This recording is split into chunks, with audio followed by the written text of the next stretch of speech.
today we're going to talk about a whole lot of issues around how to make contact with intelligent life forms from other star systems who get here through other dimensions, and what that means in terms of the Vedic understanding of consciousness. And we're also going to talk about some of these new energy challenges that we're facing, and how we can create a world that's more stable and sustainable than we have today with the kind of sciences that we've discovered. So I'd like to thank the World Puja Network, because they've been so great at supporting our effort and giving us this opportunity to bring everyone up to date every couple of weeks. And today we have Marilyn and Diane with us, who will be talking about the experiences they've had with their contact group for CSETI that's in the upstate New York area outside of Albany. And just by introduction, I met these two fine people about 3 years ago, 3.5 maybe, at the Outer Banks of North Carolina, and they have just become incredibly organized, powerful, conscious members of the CSETI network worldwide, and have been hosting contact events at their country place out in, they have some land up in New York, and have had amazing experiences. And they're going to share with everyone the kinds of experiences they've had, both with the group process and forming the group, and the kinds of contact experiences they've had, and their perspective on doing this as a group together. So I'm really honored to have both of them with us today. Thank you guys for joining us. Oh, it's wonderfully great to be here. Yeah, well, why don't you share with people a little bit about kind of what's been going on up there at your site in New York? Well, we have about 30 to 40 people as members to our group. It's quite an eclectic group. There we range from therapists to attorneys to doctors to teachers, ministers, policewomen, firemen, retirees, students. So it's a wide range of people and ages from 21 to 80. So we have quite an extraordinary group in that sense.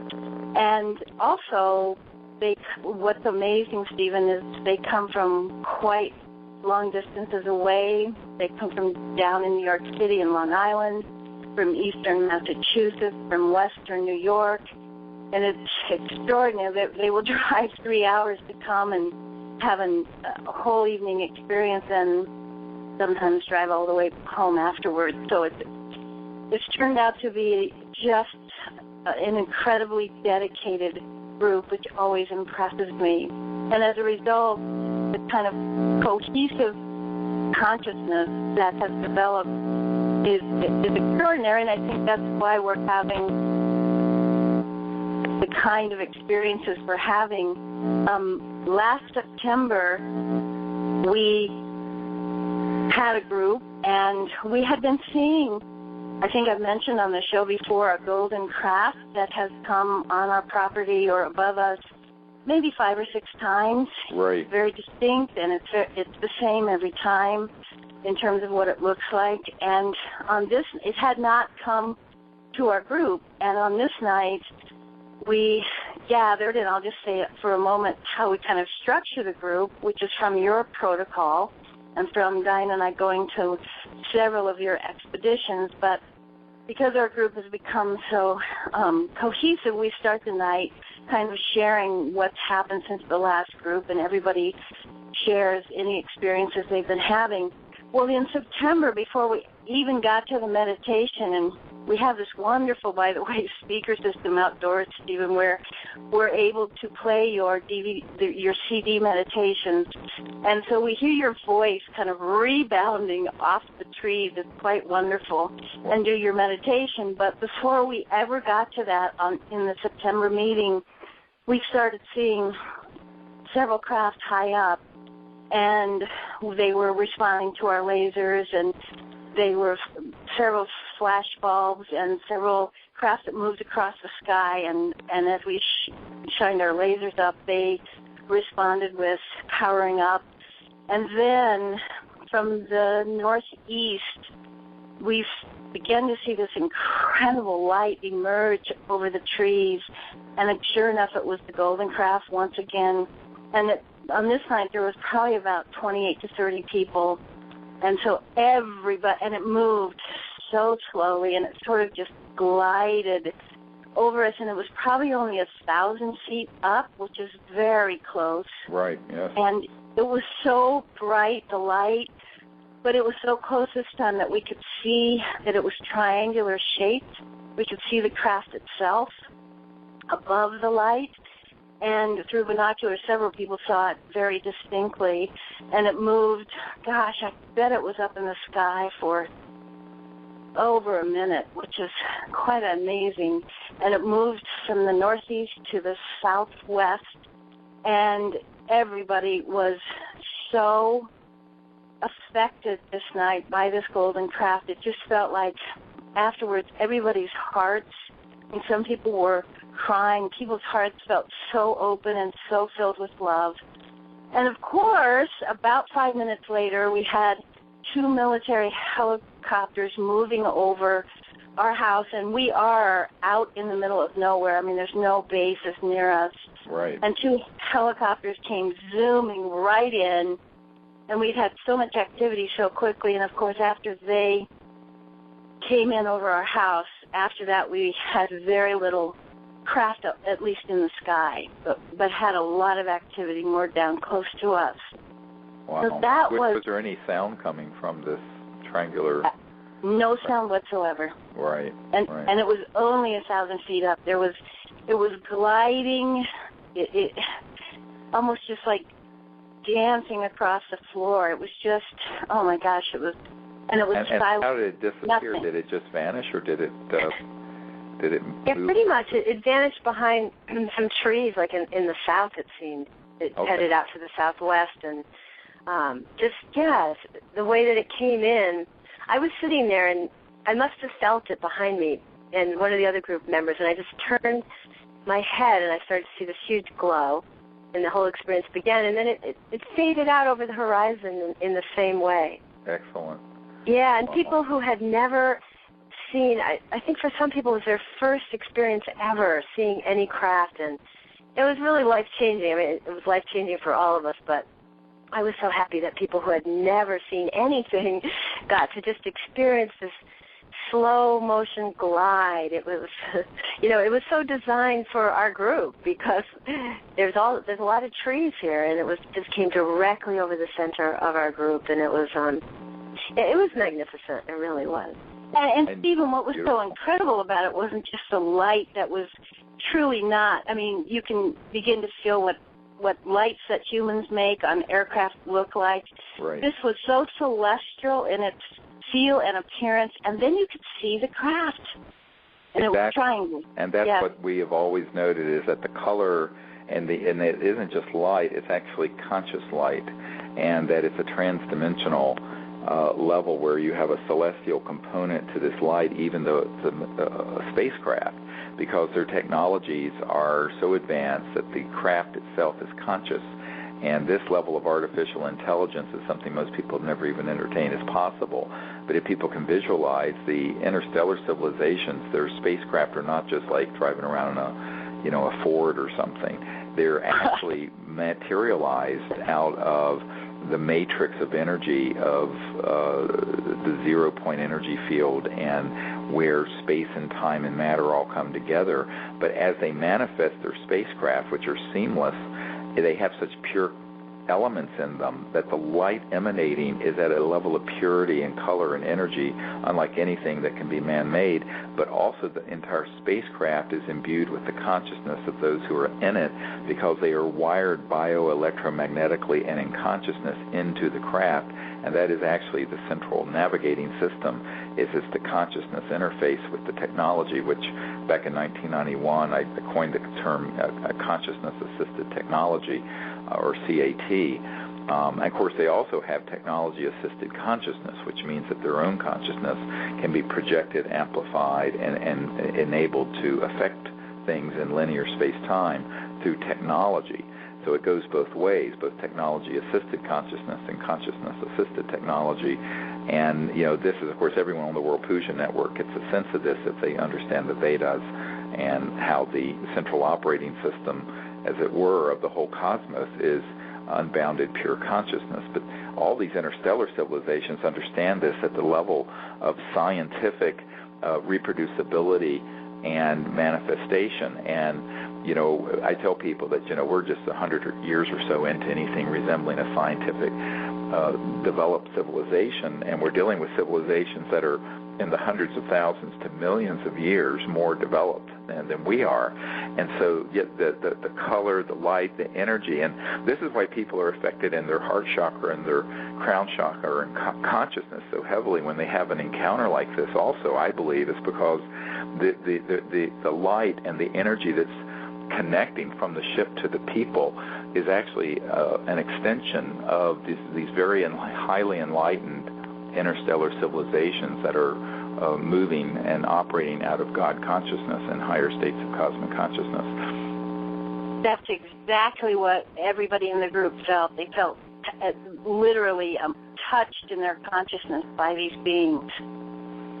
Well, you know, this is what's really exciting to me, of course, having, you know, started this project about 22 years ago, is that there are now so many, you know, dozens of groups all over the world, hundreds, thousands of people now doing this, and people are having these sort of experiences from South Africa to Japan to Russia to wherever, and it just proves the fact that, you know, I've always said from the very beginning that I am not important in this at all. It's the fact that there's a universal level of understanding of consciousness that once you apply it to sort of the post-space age of, not the Earth space age, but the true transdimensional space age we're entering into, where we begin to realize the entire cosmos is, in fact, pure consciousness manifesting as galaxies and stars and planets and civilizations and dolphins and people, and that all of this really is that, and that through the understanding of consciousness and the development of higher states of consciousness and the application of that into the various cities, S-I-D-D-H-I-S, the various Vedic powers and abilities that naturally develop with the development of consciousness, you begin to realize that when we're talking about, you know, not the nonsense that Lockheed Martin and Northrop Grumman, my uncle's old company, and other outfits are doing that people often see and confuse with ET crap, but the real ET vehicles are just amazing. And what you're describing is so similar to what happened last year at Mount Shasta and at several other trainings recently, where we've had this sort of chevron or triangular shaped object that is pure. It's like liquid gold. The light is so gold. Yes. And we've had this contact with this craft, and Emery and I, Emery is a senior member of our team who comes to almost all of these expeditions, had developed this relationship with these very tall beings from the Arcturan star system. And they are very involved, highly conscious, and very strong in terms of protecting us and what we're doing. And we've had very direct experiences where we've actually been able to photograph these beings who are anywhere from, 12, 15 feet tall, and also are on board these craft that have the same, exactly what you're describing, this sort of pure gold light and energy, a very high consciousness in that shape, either triangular or chevron, spear-shaped, like the tip of an arrowhead, sort of an arrowhead shape. Yes, yes. Yep, that's exactly what we've seen over and over again. Yeah, even one of our members, I think it was like a week later, and she was on her way out here, and she looked up in the sky, and she saw the golden craft, and she took a picture of it, and she just saw it herself. This was, I believe, a week or so after we had that contact. Wow. That was amazing, because she got here, and she said, oh, my God, I saw the golden craft. And it was only a couple miles from here where she saw it. Well, what was so extraordinary about that is we realized right at the same time that she saw the craft and got a picture, and it's great because it shows it through her car window so you could see how low it was. And then right at the same time we saw a big white orb come into the living room, and when she got it, by the time she was out here, Stephen, sure enough, a big military jet again went like so low the treetops moved right over our house. And so it's like, boy, they know when these craft pop into the flux field, they know when they come, but which is just evidence for us that sure enough this is an incredible craft that comes in. Well, and this has happened all over the world. You know, people often have come to, I know the filmmaker, Arm Kalika, who's working on the film Sirius with us, and a few months ago in June he was with us in Colorado, and we had this craft that flew in out of the northwest that was fully materialized, brilliant, came right over, and these jets that had been in a holding pattern up near Colorado Springs where NORAD is, the North American Air Defense Command, put on their afterburners and came roaring in and arced right towards it. And we actually have on video and photographs of this craft just dematerializing, sort of making a circle, going in a circle and then vanishing in thin air as this jet approached. And he couldn't believe. I said, "Oh yeah, well this has happened several thousand times over the last number of years." And I said, "You have to understand that military programs that track deep space and also the airspace, not just over the United States but anywhere in the world, when these objects appear, frequently will send in helicopters or jets to try to suppress them fully materializing and making too far of a degree of contact that could blow the lid off the secrecy." And it's sort of a cat and mouse game, cosmic cat and mouse game we catch ourselves in the middle of. But what I always tell people to do when these military assets, whether it's a jet or an aircraft, or even when we've been out in the National Forest and we've had kind of like Humvee-type vehicles roll in with their lights off with armed people in them and looking at us with night scopes, and this has happened a number of times, which is why now we do everything on private land instead of in the National Forest. One reason and is that to always connect not with anger but to this heart place of cosmic consciousness, blessing, and forgiveness, and send that from whoever has been sent out to do that up through the chain of command of this so-called Majestic 12 or this covert group that's been keeping all this stuff secret, and to transform that energy. And it's actually a very powerful city to do that. And I always remember that the story of when Mahatma Gandhi was shot, how the last thing he did, he turned to the person who shot him and blessed him, put his hands together in the blessing, and blessed the person who killed him as he literally fell and was dead, just right at the feet of this person. And that, not that that's going to happen to us, I'm just saying the energy of forgiveness and the energy of enlightenment and a blessing, rather than getting into the whole fear and anger part of it, is very liberating and very powerful. So I tell people who are doing this is to practice that when these military and other aircraft come over. Although sometimes you do get irritated. I've been tempted to moon them or something, or I haven't yet. But the other thing, but Stephen, I have to tell you what you're saying, because one of the most striking times with you on an expedition was in Mount Shasta, I believe in 2010, and we were up there, and there were all of the military with their Humvees, and we could hear their walkie-talkies, and right. People with night vision could see them, and people in the group were getting a little afraid, and you did this absolutely amazing meditation where you said the names of some of the people in the higher chain and asked all of us to send love and prayers of compassion to them. And it was one of the most moving nights I think I've had on one of those expeditions. And that had nothing to do with seeing craft per se. And that's what I think people need to understand about these expeditions, is it's not just about seeing extraterrestrial craft, it's also the state of consciousness that we as humans find ourselves in that creates the possibility and the potentiality for ET contact. But that night was such a heart-opening night, I think, for everybody in that group. And that was something you did and then we did as a group. And afterwards, everybody felt absolutely calm. Right, exactly. And as it says in the Bhagavad Gita, little of this eliminates all fear, that if you can be in that state of pure consciousness and higher consciousness, you're not going to be afraid of anything. And that's actually the true fearless state. It's not a machismo, bravado, stupidity. It's a state of inner silence and strength that is born of this level of consciousness. And, this is why, back in the early 90s when I had, everyone from the head of Army intelligence to some CIA and NSA people cajoling me, trying to bribe me, threatening me, blah, blah. It just didn't affect me at all, because, once you understand what is really happening at this time in history, and the power that exists within not your ego so much as the fact that your individuality can connect to this larger cosmic being that is always within us, that in that state you're not going to be intimidated or induced or put off the path by these sort of influences. And I always have referred to this as the Shambhala warrior state, the spirit warrior. And then by warrior, I don't mean violence. I mean this state of consciousness.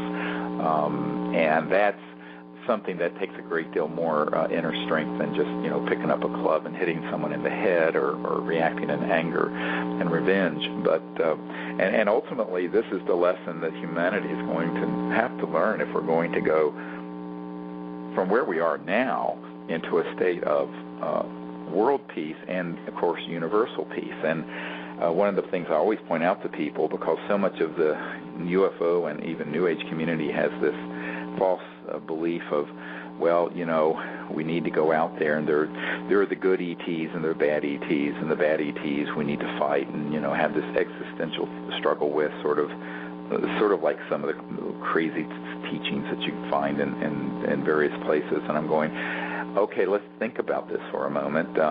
In the Cold War, we had a few thousand thermonuclear weapons aimed at each other between the Soviet Union and the United States, and any deployment of that system would have resulted in the extinction of all life on Earth in a nuclear winter and a Holocaust like we've never seen. So if you're dealing with interstellar technologies that are much more advanced than hydrogen bombs and atomic bombs, you really think we're going to go from where we are now into interplanetary conflict, which is what Douglas MacArthur called for in the Congress in the mid-50s in his last speech to Congress, when he said World War III will be interplanetary, because you have people who have this sort of very atavistic and tribal mindset that if they're out there and we can't control them, they're an enemy. And that's really how basic it is. I had a guy who was with Navy intelligence come up to me after a talk I gave some years ago, and he began to explain to me that they had developed electromagnetic weapon systems that not only track these objects, which is how the military craft show up so quickly after a sighting like you had, but also have electromagnetic weapons that target and attempt to hit and destroy these extraterrestrial vehicles, and that they have done so on a number of occasions, unfortunately successfully. Not a very high success rate, but enough that it's been terrible when it has happened. And I asked him, I said, why would we do something so stupid? He says, because they can. He says it's basically like dogs peeing on their property, marking their property, that these guys view this as our planet, and these are intruders, and therefore if they're in our atmosphere and airspace, we're going to shoot them down. I mean, it's just that simplistic. So, now there's another agenda, and that's the agenda of trying to eventually roll out another sort of decoy. And most wars of the last century have been stage-crafted and organized by the gangbangsters and warmongers and war profiteers, and certainly the Iraq War was. And you look at if you really are trying to build your war capability and your budget for corporate military spending and grow it past $1 trillion to $2 or $3 trillion and $4 trillion, you've got to have a sizable enemy. And this is why there's so much false information about this alleged alien threat that's out there. And our experience, having gone around the world for 22 years, is that the only time we've been threatened is when humans have threatened us, or police in Mexico have tried to rob us and take our passports and cash or whatever. But we've never had anything but the most beautiful experiences with the actual ETs. And I tell people that is a body of evidence and experience that I'll hold it to any of the myths that are out there. And yet, most people are very confused on this central issue because they hear about all the horrible things that allegedly the ETs are doing, and they don't realize that military special forces have developed anti-gravity vehicles. They have these little creatures called programmed life forms that look like aliens, and I call them aliens because I call the real ETs ETs. and that have been engaged in mutilations and abductions and all kinds of frightening scenarios. And I have a document from the Strategic Studies Institute that talks about the use of abductions and advanced aircraft like this and robotic life forms to stagecraft a scenario where the public would be afraid of aliens so that the world could be united around a common alien threat. And interestingly, this is quite separate from what Werner von Braun, the guy who invented the rocket for Hitler, said on his deathbed to Carol Rosin when he said, this has been an agenda operating for some time, that they would try to hoax a threat from outer space. And so what I tell people is that it's a little bit like the old wizard in The Wizard of Oz behind the curtain, pulling all these levers and scaring the bejeebies out of everyone. And it's just stagecraft. And that is the word that's used in this document, is stagecraft. And they're very good at it. And 99.99% of people who study the UFO subject are taken in by that paradigm of fear and alien invasion, so much so that it's almost all that you see coming out of Hollywood and cable news channels. And if you go to a UFO conference, about 90% of the subject matter is on stuff that's stagecraft and hoaxed. So it becomes a very difficult thing. So, we're sort of a voice in the wilderness saying, yes, but wait a minute. Let's really take a look at this and look at it dispassionately, because, any civilization that could travel through other dimensions faster than the speed of light and get here would have absolutely no problem taking on this planet 1,000 years ago or 100 years ago or 50 years ago or today. And that's not their agenda. They don't care to do that. The only thing they're really looking from us is peace and cooperation in space and the development of our state of consciousness and a spiritual social development so we can join with these interplanetary civilizations. And that's the big challenge of facing the world today, actually. Well, and Stephen, you know what, the real power, people talk about the alien invasion, but the real power that we have is that we as humans develop this expanded higher consciousness and understand that we hold it within ourselves. And what's so fantastic about these protocols is that we have to be, familiar with meditation and higher consciousness states, and in knowing what we're doing in those states, and that's one way we're vectoring in these ETs. But it's not just about the outside contact. To me, it's really about the inside contact we make with the truth about who we really are as spiritual high consciousness beings, and that's where we need to be headed, and that's what will be really the most powerful thing on Earth. People often say, well, if the ETs exist, why don't they come and save us? And it's like, because we have to save ourselves. Right. And the great thing about this protocol is to watch. When I watch this group we have here, learning that, understanding oneness through unity consciousness, and understanding that they come free of, their prejudices and free of their fears. And we use love as the guiding principle. And, we're willing to face the unknown as a warrior spirit, as you're talking about, with tremendous open-mindedness. And we understand the universal rights of all beings. When we come together with those principles, what happens among us, the night in October, and I just want to mention this, it was total cloud cover, Stephen. There was no way for us to do a lot of contact with crafts that might appear, although sometimes they have, even with clouds. But this was really thick cloud cover. We stayed outside. We did your meditation outside. It was beautiful. And people went into this deep meditative state, and we joined our hearts, and we had such an uplifting experience together as a group in this cohesive consciousness state. And several people had beautiful visions. Some people had, for the first time, energetic seeing, where you're not seeing necessarily with your physical eyes, but your conscious eyes, your conscious heart, your feeling. And many people had similar experiences of seeing these tall, 12 to 15 feet extraterrestrial beings almost fully materialized all around the circle. And that's what our consciousness did. So, we may think this is about going out and making contact with extraterrestrials, but, when I sit and feel what happens in these groups, it's also about making contact with the enormity of our own expanded consciousness.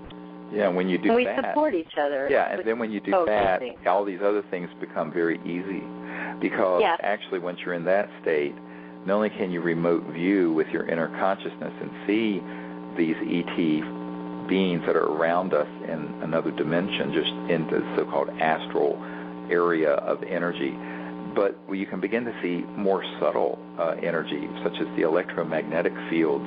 So you can have an energy field that'll be the shape of a craft that'll be literally sitting right outside the group or above the group. It won't be fully materialized, but you can actually see it with your physical eyes and feel it.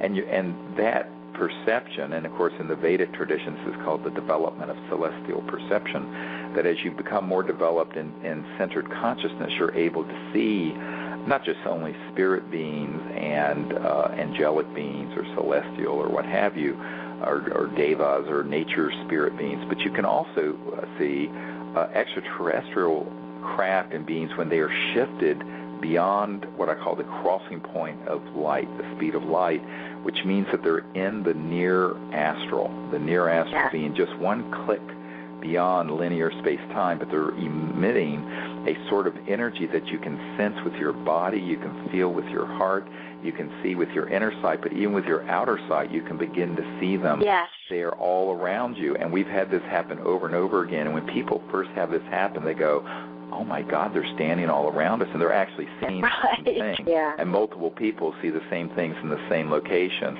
And it's an astonishing experience of the development of this perceptual ability. And what I point out to people is that there's nothing that requires ETs to be in a physical linear form, particularly when they're military aircraft chasing them around. They can shift into this other dimension, which is how they travel through interstellar space. Their whole vibration is rising to something way beyond the speed of light and matter, and then coming back into linear space and time when they can. But that means that they can easily be amongst you, and they're in that energy form. And then that's why we've had so many unusual things happen with our electronics, where we'll get these objects on camera as spheres of light. We'll get these electromagnetic tones that come through our magnetometer, a magnetic field meter, and our electronics. And we'll get all kinds of other phenomena, and we'll hear tones that will come around us emanating from these beings and from their craft, because they're in that tonality, like a mantra. And as everyone knows at the World Puja Network, the whole Vedic teaching of name and form, where the tonality of a thought, if it's done correctly in the Vedic tradition and from a certain level of consciousness, can manifest that object. This is why many of the enlightened masters will be able to manifest rings or materialize objects. Yeah. Well, and it's a siddhi, S-I-D-D-H-I, siddhi, power, ability. But these ET civilizations have that done to a scientific certainty along with their consciousness, so they can be around us and begin to manifest light, manifest tones, may blip in and out of this dimension where they're fully materialized for a second, a nanosecond, or a minute or so, and then vanish, but they're still there. So even when they vanished out of the linear space-time, they're still there, and you can begin to develop your celestial perception where you can actually see them. And these sort of breakthroughs are the most exciting for me to see people go through as I go through these expeditions and train people in these various sciences of consciousness. Yeah, and that's why a working group has been so important, because it feels like it is the support for your consciousness expansion. And so we gather, and we're all helping each other to keep seeing as we share our experiences and what we see. And even this night in October, time to see lapsed to such a point. We were all so gone during that meditation. Some of us felt like we were in some kind of a craft, and we couldn't really explain it. And it was just really amazing to start to expand your consciousness together.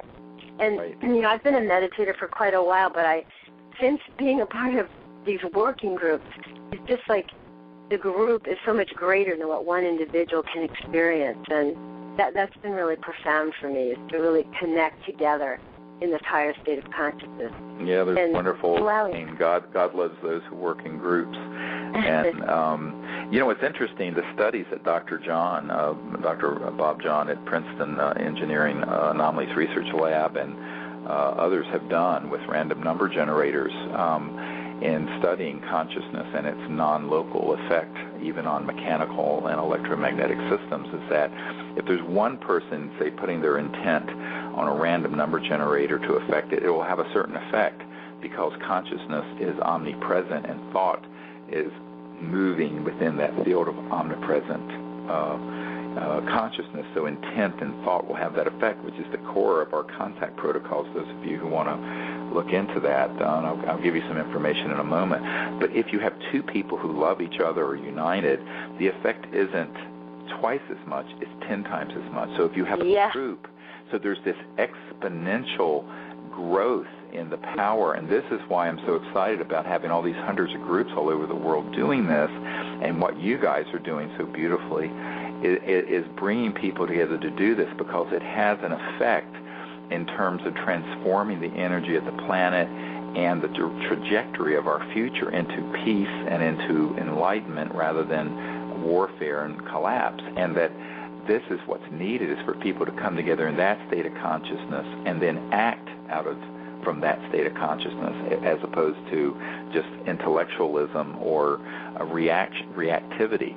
And so this is really what's so powerful, and the science behind this is actually quite excellent, some of which we're going to present in this movie series that we hope to have finished in the next couple of months. And I think it's really exciting when people come together and they begin to experience that, because the whole is greater than the sum of the parts, and then you realize that you become part of this whole, and then that whole of even the group is tied into the ET whole, and then that's all tied into this cosmic being that is actually kind of resonating and phasing through all of us.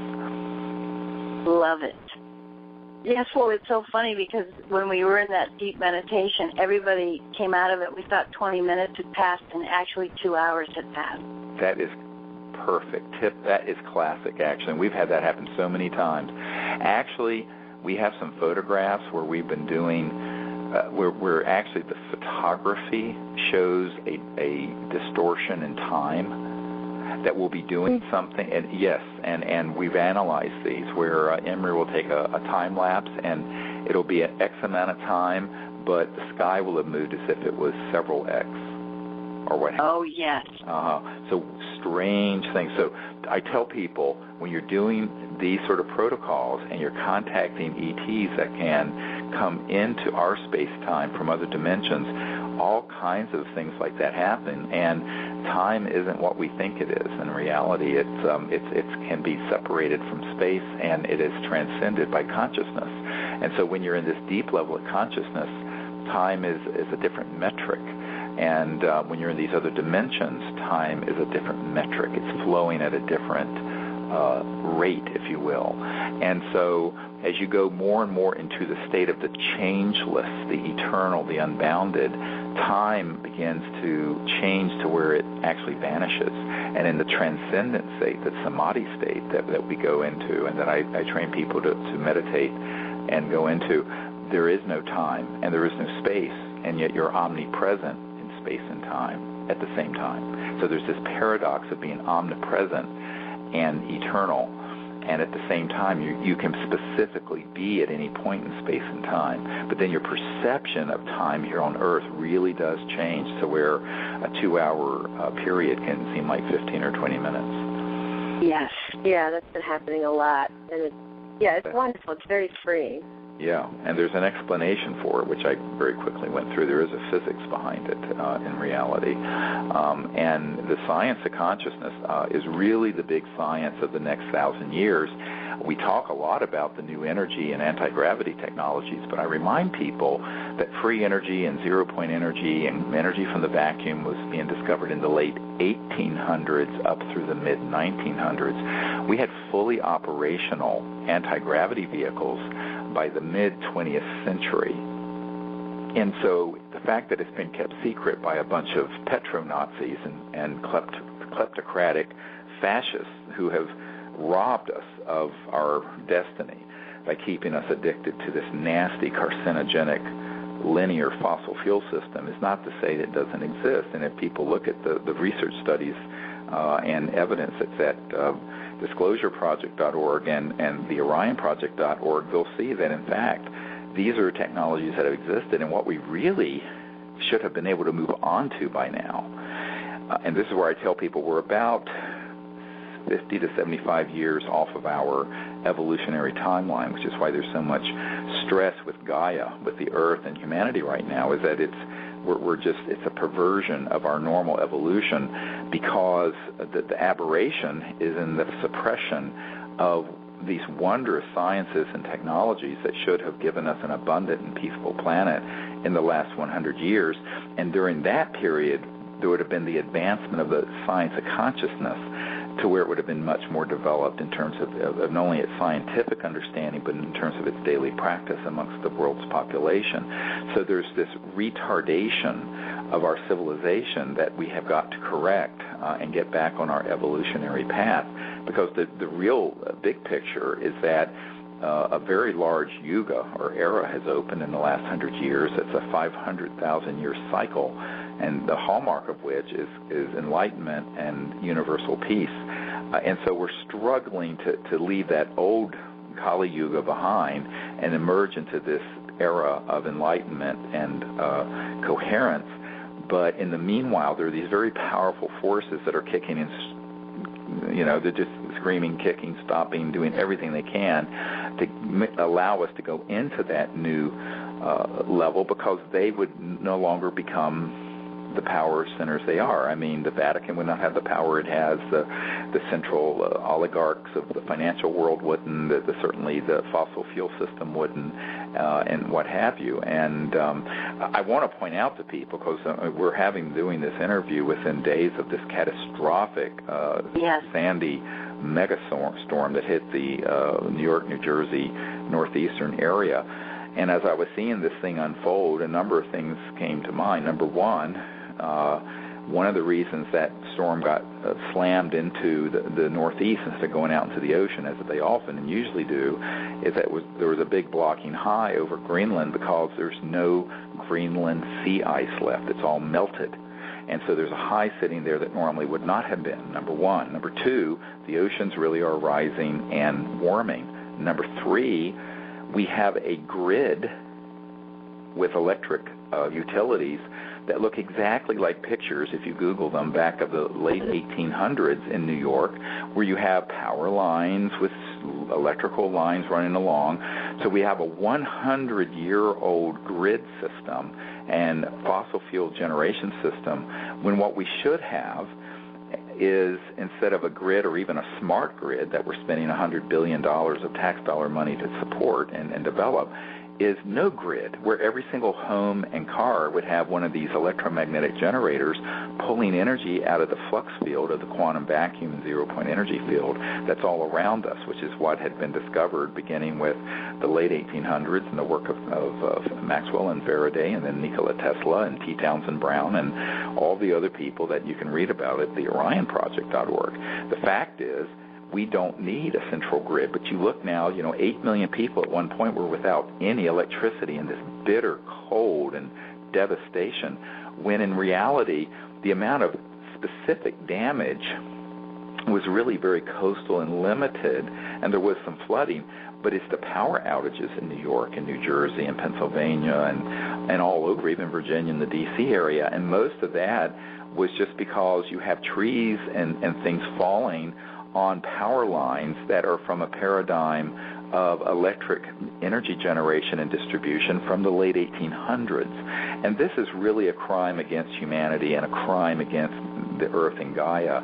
And I tell people these are all wake-up calls that we understand that we need to move with some really fresh out-of-the-box thinking on the solutions. And the solutions are not going to be massive solar farms and wind farms that are then in a smart grid where you still have electric power lines that are going to be yanked. Right. The future is, and GE likes that, because remember, General Electric makes the wind turbines. They made $15 billion in profits last year, paid no taxes, and got $3 billion back from the U.S. government in tax credits. Go look it up. This is fact, not a conspiracy theory. So they love that stuff. But the fact is, for a fraction of the money we're dumping into this nonsense and a smart grid and all this, we could have electromagnetic generators that'd be like your heat pump that would run your house off the grid forever with no pollution and no energy bill. and at very, very low cost. Why don't we have it? Because they've either confiscated or murdered everyone, including people I know personally, who have come up with this. This is one of the reasons why this film, Sirius, is so important. We're wanting to get this information out and try to raise the funds to develop our own non-governmental high physics, high energy research lab to bring these sciences out, because we have such a huge brain trust and information trust of data that I think that within 1 to 2 years we'd have a prototype. But you're going to have a facility and have it staffed with some really good physicists and engineers, and you're going to need to raise, something modest, $6 to $10 million, which I don't have, but is a really small amount of seed funding for something like this. It was interesting. Last week I was meeting with a man in Washington who's part of a contractor service group that's auditing the Department of Energy. He says his part of it is just to look at one part of what we, the taxpayers, through the Department of Energy, have put into this smart grid, quote unquote. And the part he was looking at was almost $4 billion U.S. tax dollars. Now, for some tiny fraction of that, you could develop and distribute these systems where you wouldn't need a grid at all. So all of our policy, none of our leaders are actually dealing with this, because they do not want to take on big oil and the big petrodollar and Goldman Sachs and all the trading entities.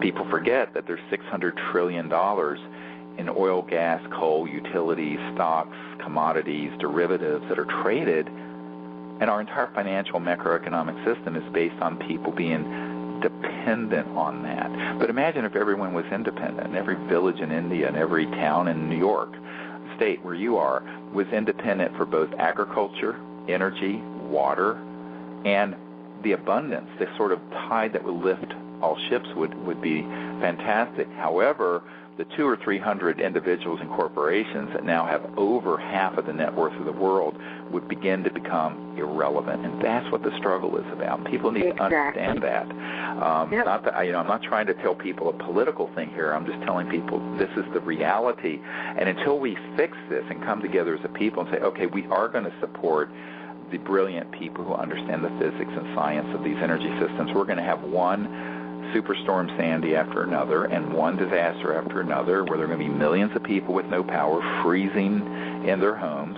because we are sitting here using a 100-year-old energy grid and paradigm that needs to be retired, and we need to bring forward these new sciences and technologies which are not theoretical. They are in existence, and they need to be brought out of the shadows and out to benefit the human race and to benefit our beautiful Gaia, our Mother Earth that's groaning under the weight of 7 billion people living the way we are. And so this is an act of compassion, really, and love to do this, even though it is a high-tech science program, that ultimately is an act of love and compassion and awareness to make it happen. And that's why we're really emphasizing that has to happen along with the development of consciousness and contact, because all of these issues have to be dealt with together. They can't be dealt with sequentially because, frankly, we're running out of time. We're not going to have another 50 or 100 years to waste.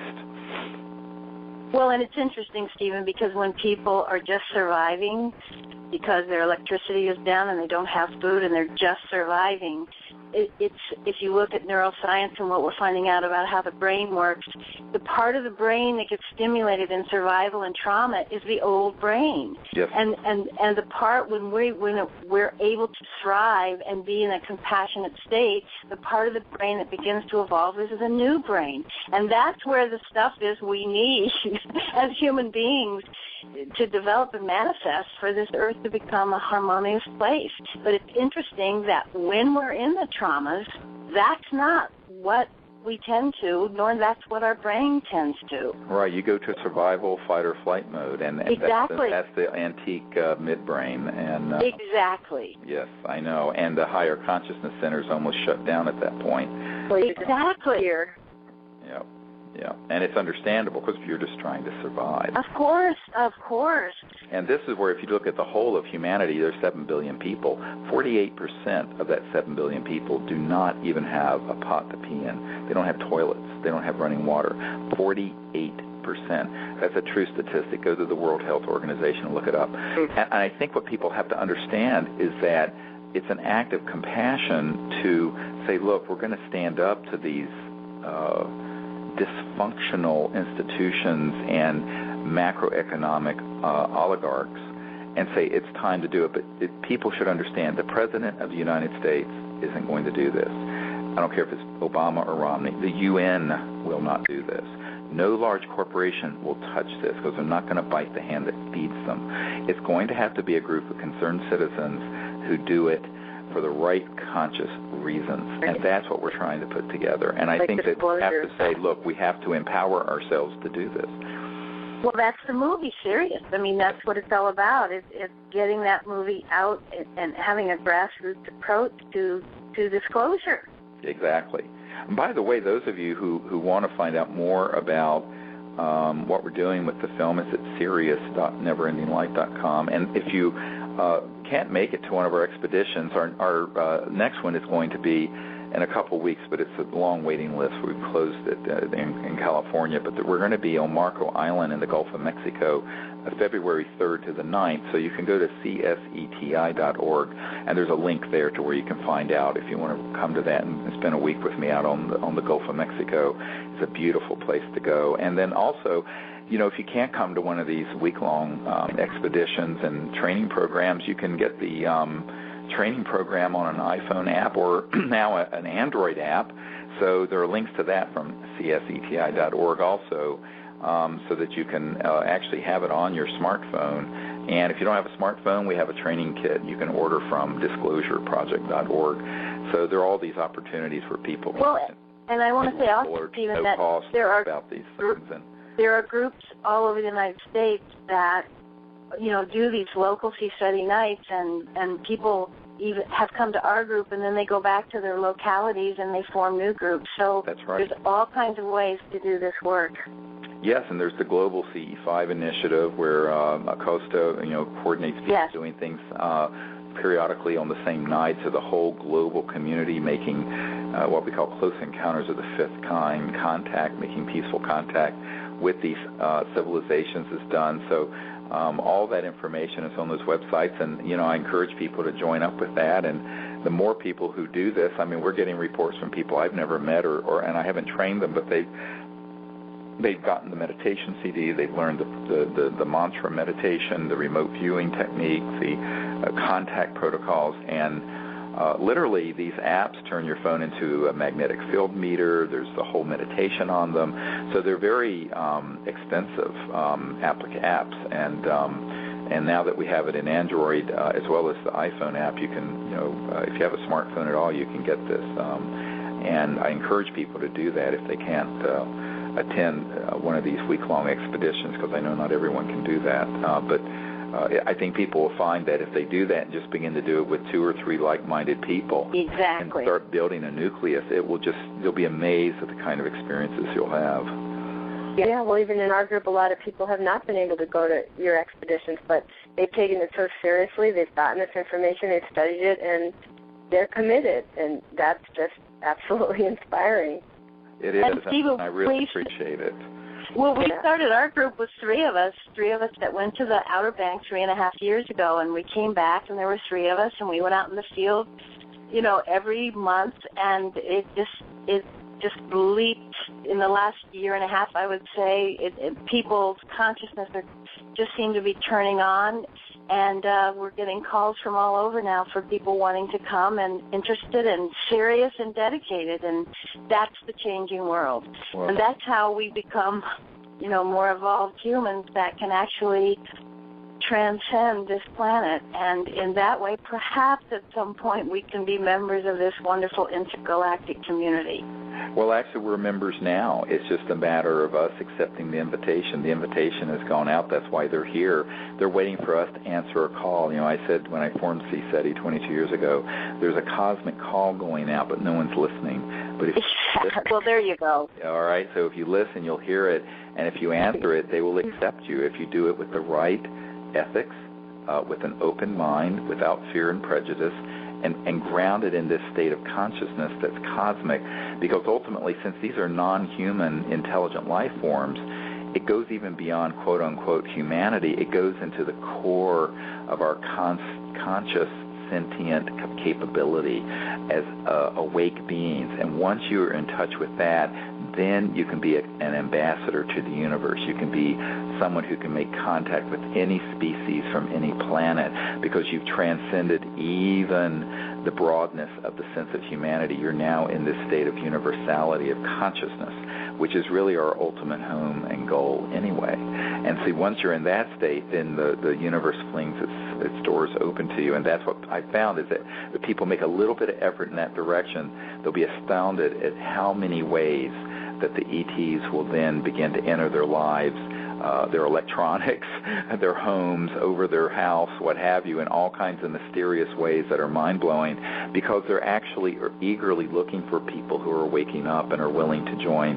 in this interstellar family of intelligent life. And that's the time we're in. It's a very exciting time. It is exciting. And thank you, Stephen, for the incredible work you have done and laid a path for the rest of us and continue to lay that path. And I just admire your moral courage, and I say this every time I'm on the radio with you, but your moral courage is astounding and inspiring, and inspires us to do this work here, and inspires my own moral courage and my own consciousness expansion. And so I want to thank you. Well, thank you, and I really admire what you guys are doing, and doing a great job of training and bringing other people together to learn all this. And if more people did what you were doing, the world would be changed very quickly. So I think you guys are a great role model for others wanting to do this in their local communities. And thank you for doing it. We're grateful for the opportunity, thanks to you. So. All right, well, I think we're up and out of time. I'd like to thank Marilyn and Diane. They're in New York, and I'm glad you survived the hurricane and are doing well and have power. And to everyone at the World Puja Network, I'd like to thank you all for hosting us. And those of you who are wanting to come to one of our expeditions, go to CSETI.org and send us a note, and we'll try to link you up. And look for the Sirius.neverendinglight.com site if you want to find out about this exciting documentary movie that we're working on, and all the information about that is on that site. So until next time, keep looking up and be awake, and God bless. Bye-bye. Bye-bye. Bye-bye.